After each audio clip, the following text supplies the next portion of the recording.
Shu ahvoldagi mehmonxonangga ham mijozlar kelib turibdi. Har bir keladigan mijoz mehmonxonangdan mamnun bo'lishi kerak. Ular miriqib hordiq chiqarishlari uchun shinam mebel eng muhim omil sanaladi.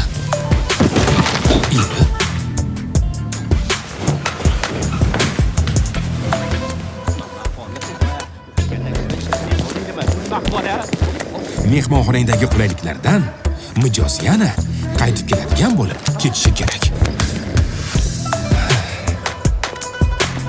Bularning barchasi uchun senga mablag' kerak, to'g'rimi? Sizda pul bor-da, ustoz. Mehmonxonangizda hashamatli qilib olibsiz. Menda esa bunaqa mablag' yo'q. Men biznesimga sarmoyani tadbirkorlikni rivojlantirish kompaniyasidan oldim. Tadbirkorlikni rivojlantirish kompaniyasi. Biz bilan rivojlan.